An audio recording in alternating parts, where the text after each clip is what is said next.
So it's a musical genre that originated in South Korea that was kind of planned for as a cultural export. All of this investment, this decision from the top down by the South Korean government to create this global K-pop industry is working. And it is having big cultural impacts across the world, including here in the US. Speak Code was founded to promote the visibility and leadership of technologists with marginalized genders.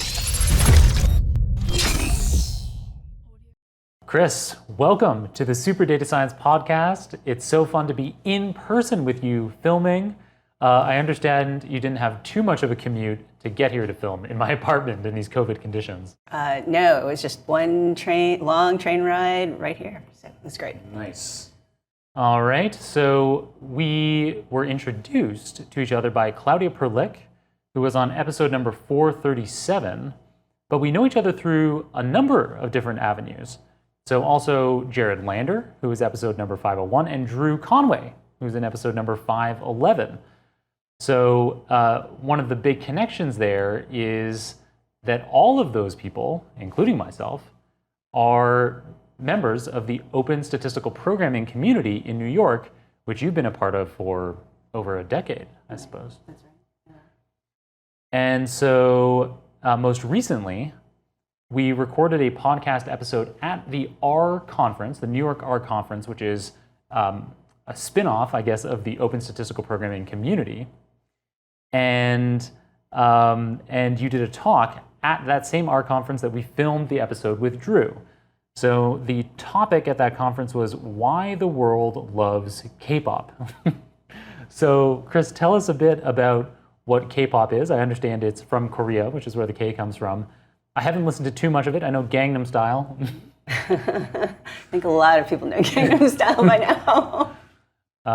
So tell us a bit about K-pop and why it's so interesting to you. Then we can get into your talk a bit as well. Yeah, well, I think K-pop is really fascinating for lots of different reasons. It started, so it's a musical genre that originated in South Korea that was kind of planned for as a cultural export. Yeah, and so they, K-pop, people who've been studying it kind of mark the early 1990s, I think 1992 or 1993, as the beginning of K-pop as a genre. And then it just sort of has grown from there. Because of YouTube being so open for people, folks from around the world could kind of like discover all sorts of musical artists. And then finally when Gangnam Style hit in, I think, what was it, 2015-ish? Yeah, around then. Yeah, that is when it went from something that pockets of folks listened to suddenly like everybody's like, what is this? And so given its history, the fact that it is something that was planned for by the government, and the fact that it's just so popular around the world, BTS being like the #1 selling musical group worldwide, I figured this is a great opportunity to have to look at data and other artifacts and study it through R. Yeah, and another interesting fact, I guess, about Asian music, and something that surprised me. So prior to filming this episode, we talked about, what could we cover on the show?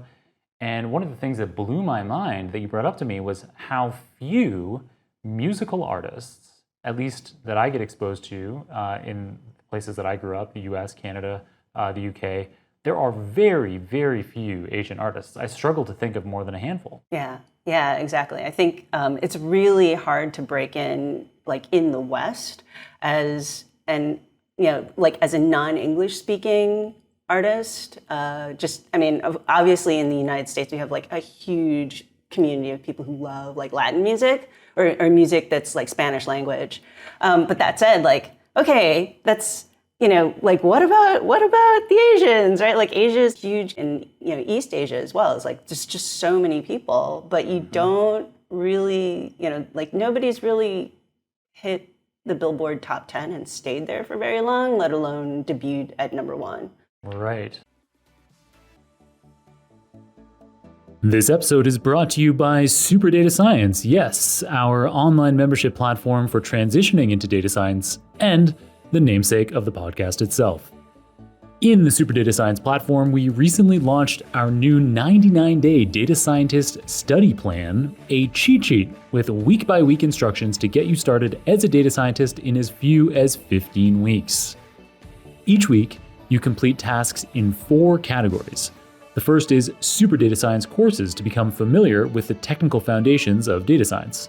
The second is hands-on projects to fill up your portfolio and showcase your knowledge in your job applications. The third is a career toolkit with actions to help you stand out in your job hunting. And the fourth is additional curated resources such as articles, books, and podcasts to expand your learning and stay up to date. To devise this curriculum, we sat down with some of the best data scientists as well as many of our most successful students and came up with the ideal 99-day data scientist study plan to teach you everything you need to succeed, so you can skip the planning and simply focus on learning. We believe the program can be completed in 99 days, and we challenge you to do it. Are you ready? Go to superdatascience.com/challenge, download the 99-day study plan, and use it with your Super Data Science subscription to get started as a data scientist in under 100 days. And now, let's get back to this amazing episode.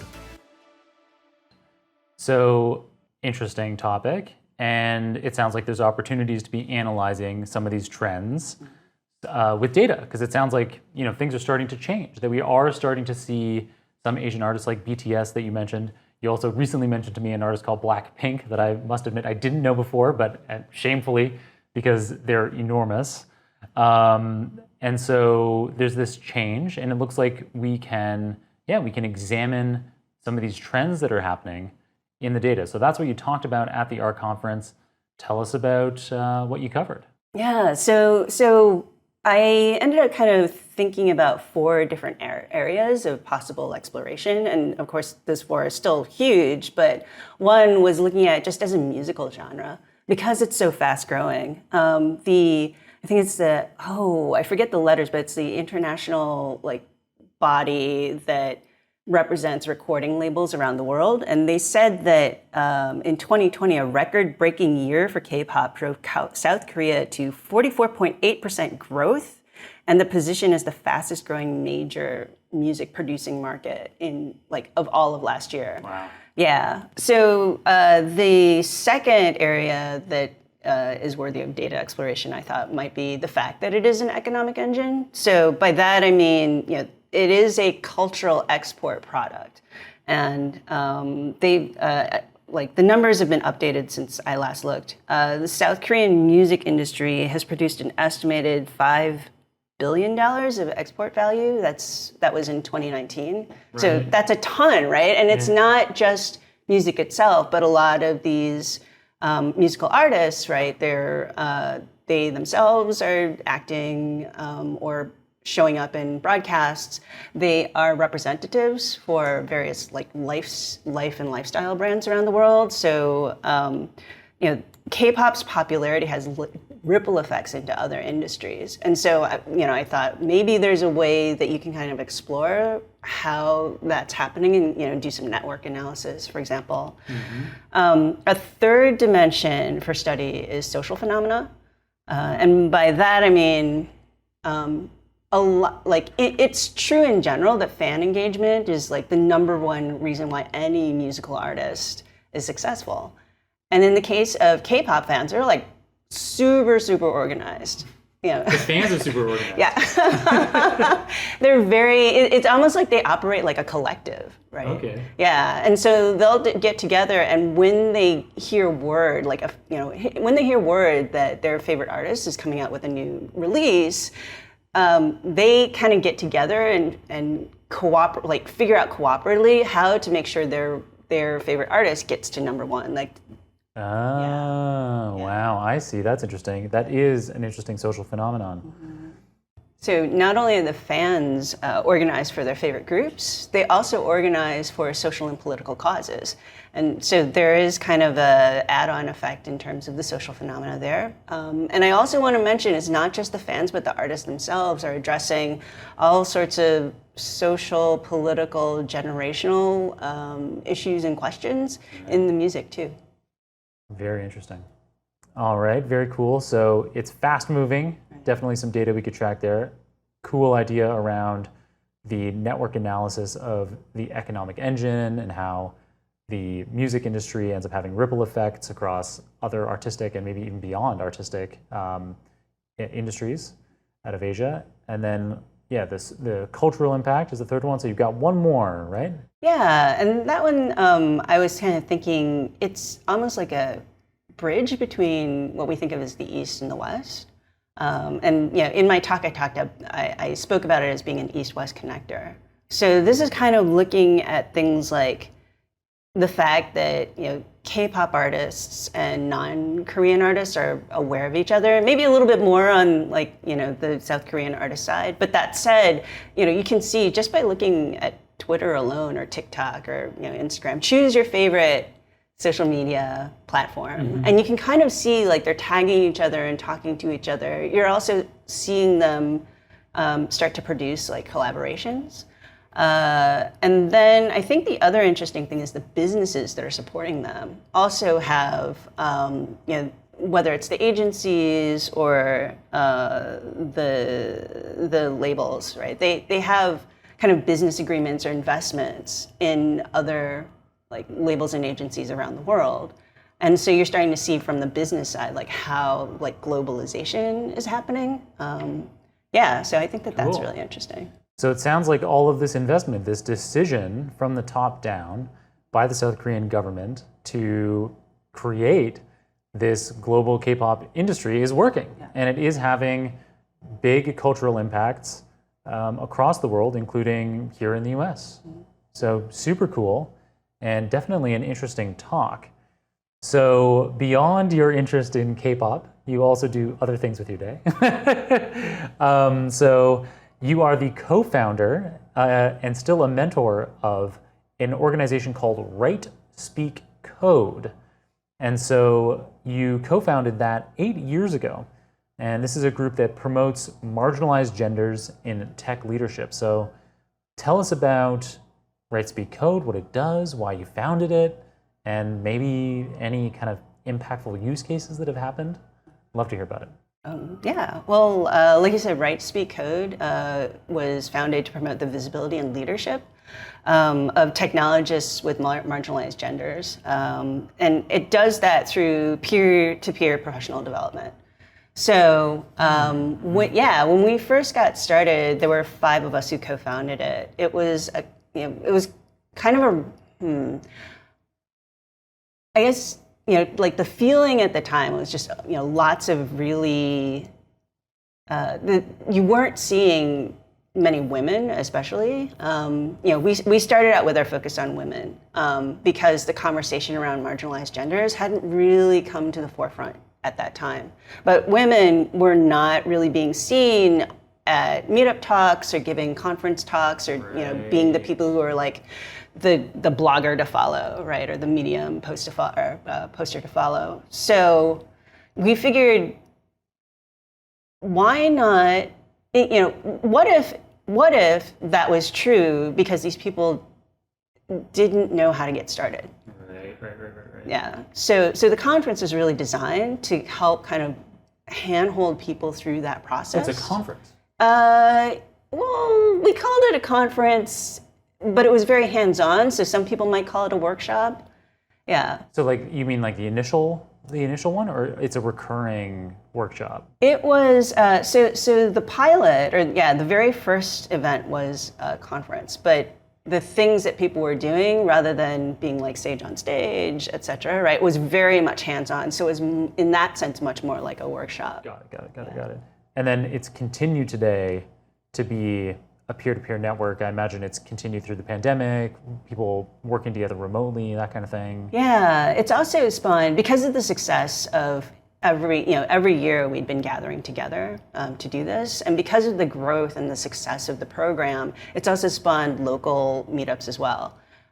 So there are a few alums who have gone through the curriculum who are just this is so exciting, I want to bring this back to my my town, my hometown, and then start to kind of bring this knowledge and this skill to other people. Yeah. Cool.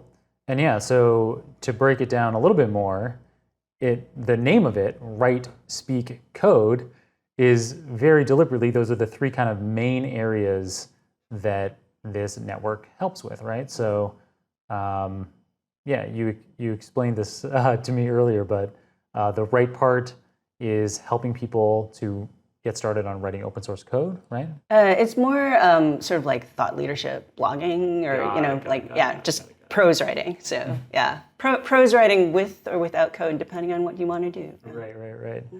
And then the speak, you kind of already alluded to, is speaking at conferences, helping people get started with that. And so that includes things, right, like helping them be prepared to even apply. Because a lot of people, and this is true in general, are like, I would love to give a talk at my local meetup. I'd love to give a talk at big, whatever, like national, international conference, right? But they're like, I have no idea what to talk about. And so we do help folks with idea generation and take them from that point of like, overall, like the underlying tagline of Write, Speak, Code has been own your expertise. And getting people to kind of embrace their knowledge, right? Regardless of where they are in the spectrum of experience. And then to generate ideas based on what they know, what they know and what they feel confident about, even if the thing that they feel confident about is like, I don't actually know this thing, but I've been learning, right? And here's my process of learning it. Right. Cool. That makes a lot of sense to me. So that's the write, the speak, and then there is the code. That's right. Okay. Yes, I see. So the write part is about writing blog posts, of course, and then the speak part is about speaking at conferences, and the code part is about coding. That's right. Yeah, and that was one of the biggest things that people may or may not acknowledge is that the technology that we use is powered by a lot of open source code. And being that it's open source, anybody can be a contributor. Mm-hmm. And by being a contributor, kind of shape the dynamic of what that code is capable of. So teaching folks not just how to make your first pull request, but also teaching them, because we're looking at an underrepresented group of people, right? And that technology is, the technology culture can be a little squidgy sometimes, right? Like helping people figure out like what are projects, like how to evaluate what project or code base you could be contributing to, right, in a way that can be educational and also that's the wrong word, but like if you're going to make a pull request, right, that you're going to be able to learn from it. Right. And also that the interaction is going to be positive rather than negative. Right. Yeah. I think the use of the accepted there, it's that the pull request will go somewhere, I guess. Yeah, that or at least you learn from the experience and can iterate and improve. Yeah, and also that you're learning, that like the thing that you're learning is how to improve the code, as opposed to like you're learning like, okay, that was the wrong place for me, right? Yeah, and so something I'm always thinking when we're going through these episodes, what are the kinds of words that a listener who doesn't have expertise might be confused by? And so pull request is I think it's one of the funniest ones, because you're trying to you're pushing code. you're adding code, or editing code in some larger code base, some open source project. It's interesting that it's called a pull request.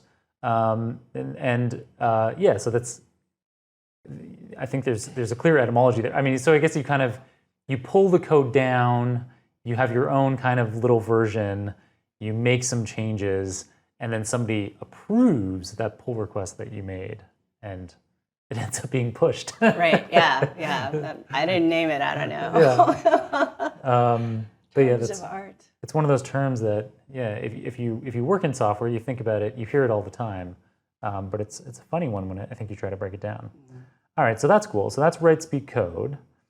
And there's another organization that you founded that's actually even older. So that you founded in 2009. So at time of filming, we're talking 12 years ago. and this is Hacks Hackers. And I love the name because it combines together hacks, journalists, and hackers, so programmers. Yeah. And so the organization helps bridge those two groups, right? Yeah, that's right. We've had a few different taglines over the years. Originally, it was rebooting the future of journalism. Now, I think it's kind of easier to talk about it as it's an organization that brings journalists and technologists together to explore the future of journalism and technology.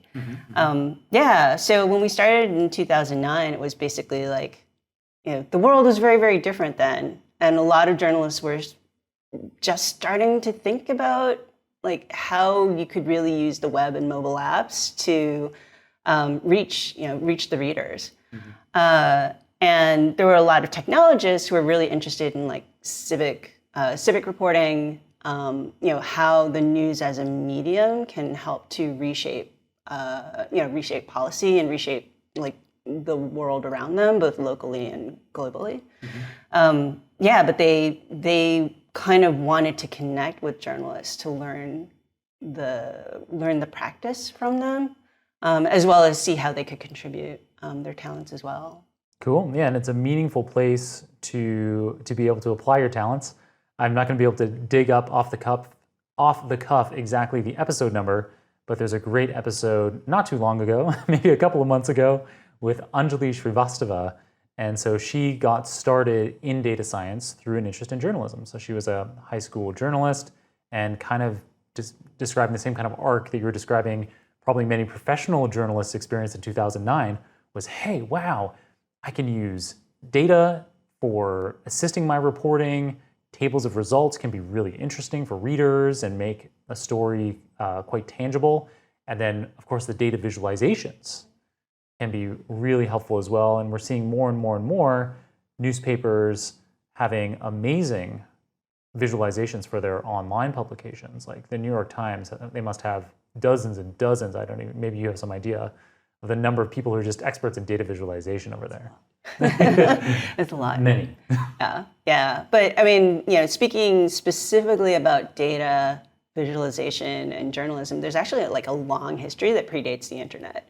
And there's like a bunch of talks online that you can kind of, watch or read about, to kind of learn. Ah, cool. Yeah, I mean, it's an interesting thing. I mean, I know, I had this experience in elementary school I grew up in Toronto, in Canada, and I can't remember the names of anything now, but from my school, we were able to walk in downtown Toronto, a city block, and there was this old school printing press on the corner.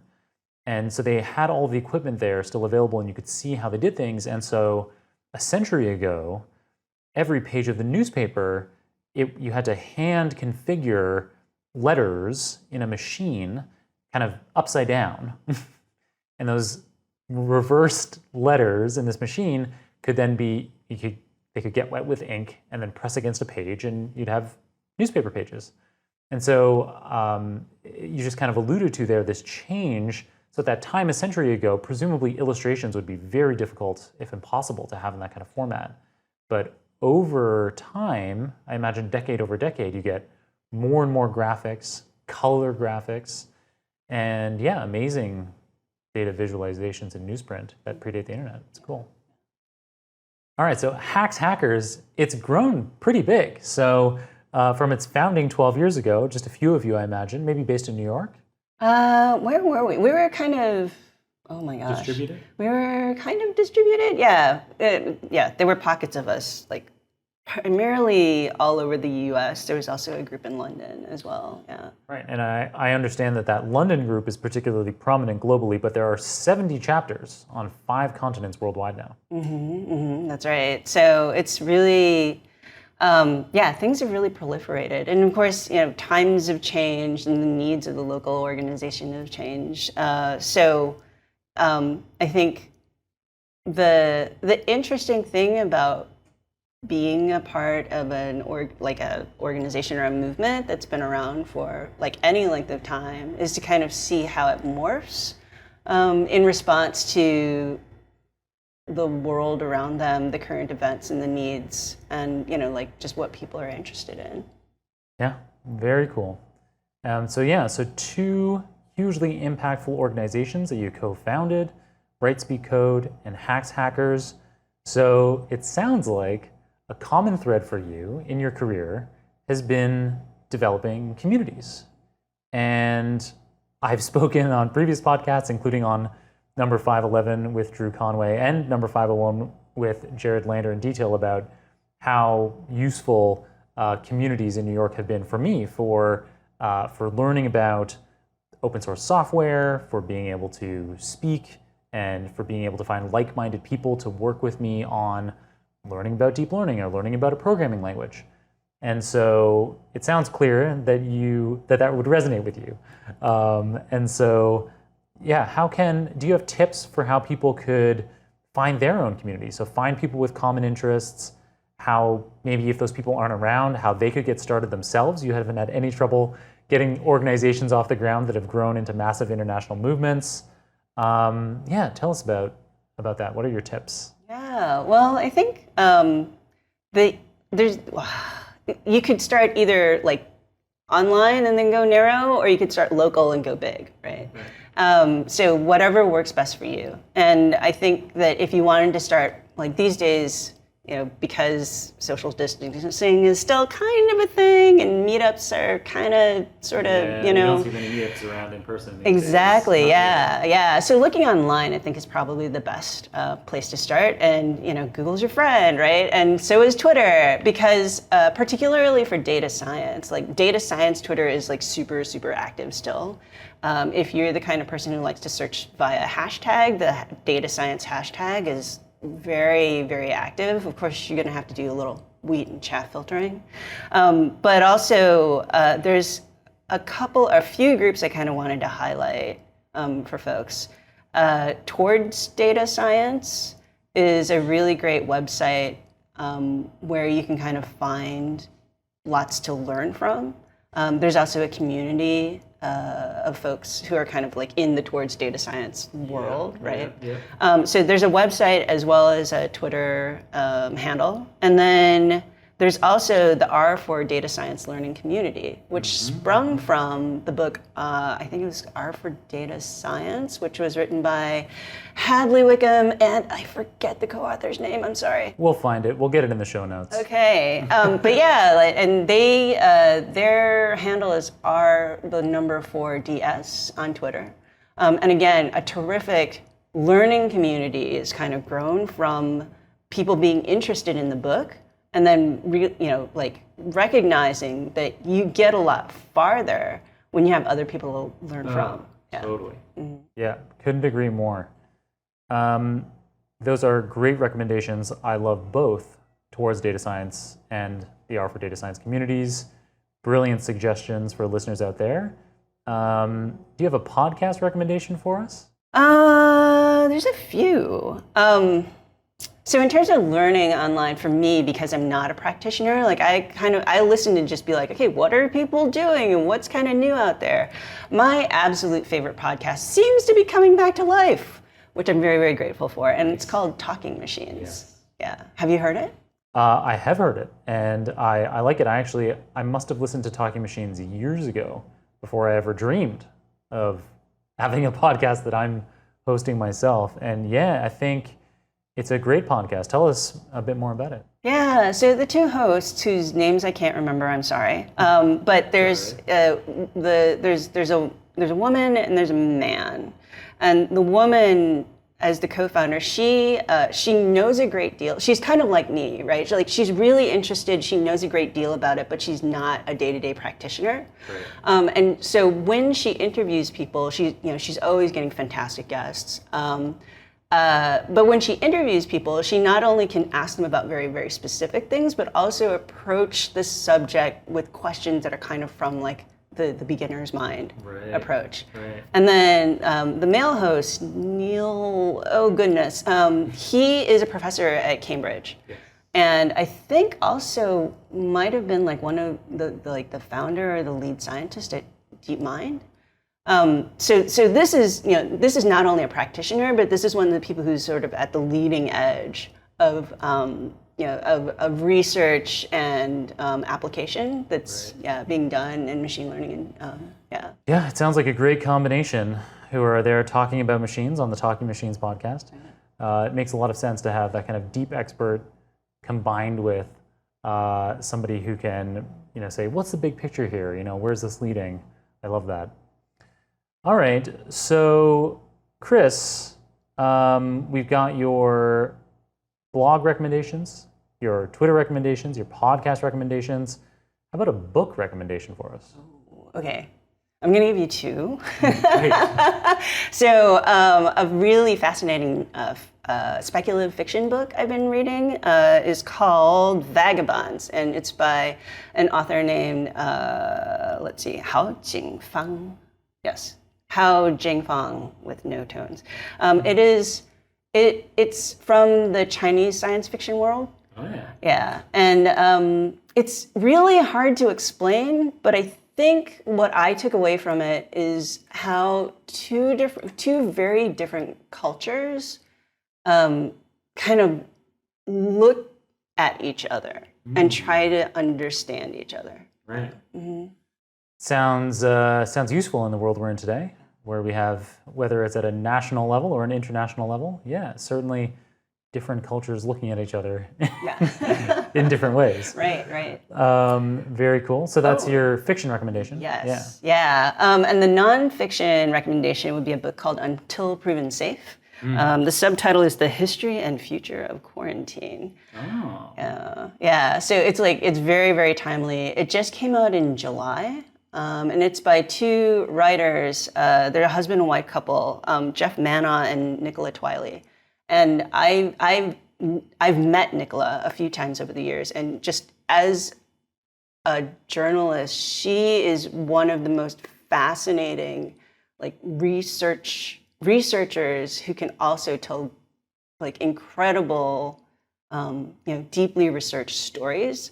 And then Jeff runs, I think he still runs a website called BuildBlog.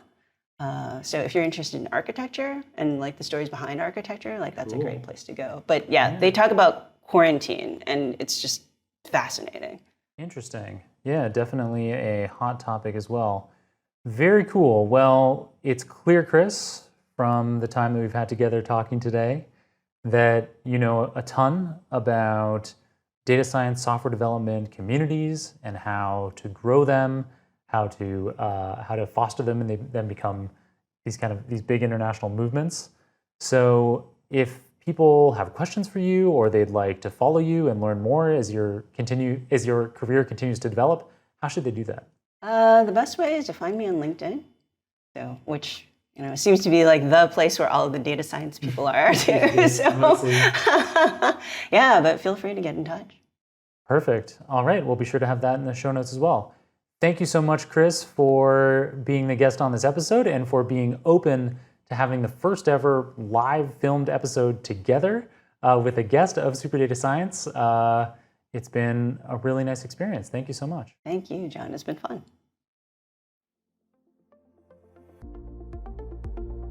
It was super cool today to have the experience of filming an episode in person with the guest. This episode with Chrys paves the way for post-pandemic episodes that are filmed not only in person with the guest, but in front of a live audience as well. It's going to be fun.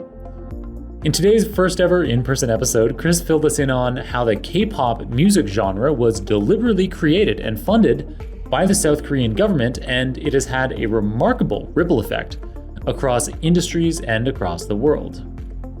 Chrys talked about how her Write, Speak, Code organization helps underrepresented genders in the tech industries to write public articles, speak to large audiences, and code for open source projects. She talked about how her Hacks Hackers organization has helped bring large-scale data and data visualization to journalism.